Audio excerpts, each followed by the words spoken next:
श्री स्वामी समर्थ सगळ्यांना। आज आहोंनी आणला होता शेतातला असा हिरवा हिरवा हरभरा। मग मी मस्त गॅलरीमध्ये हरभरा खात बसले होते। खरं आपल्याला किती फ्रेश गावाकडे फळं भाज्या वगैरे खायला भेटतात ना मंडळी।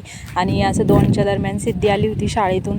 मग आमचे आहो जेवत बसले होते, सिद्धी पण तिचा डब्बा खात होती। मग ती शाळेतल्या गमती जमती आम्हाला सांगत होती आणि मस्त इकडे जेवणाचं हे दुपारी आस्वाद घेत आहेत।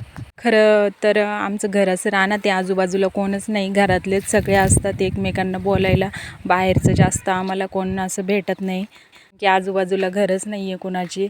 खरं तर दुपारचं खूप भयान वाटतं बघा। हा आमचा कुत्रा कसा खातोय, भुकत तर अजिबात नाही। रानातल्या घरात कसं पाहिजे ना मंडळी, कुत्रा एकदम भुकणारा पाहिजे, म्हणजे कोणी येत नाही रात्री बेरात्री। ही बघा दुपारची शांतता कशी आहे, खूप जास्त ऊन आहे। मग इकडे आम्ही मस्त सावलीला बसलो होतो, हरभरा खात होतो। मग आमचं नियोजन झालं की आपली हुरडा पार्टी करायची, हावळा पार्टी करायची। मग आम्ही निघालो हरभरा भाजायला। 5च्या दरम्यान आमच्या आहोंनी मस्त अंगणामध्ये असं जाळ वगैरे केला आणि समूची बघा गडबड कशी चालली आहे जायसाठी। मग काय आम्ही निघालो होतो मस्त हावळा खायला। त्यांनी मस्त भाजून ठेवलं होतं आमच्यासाठी सगळं।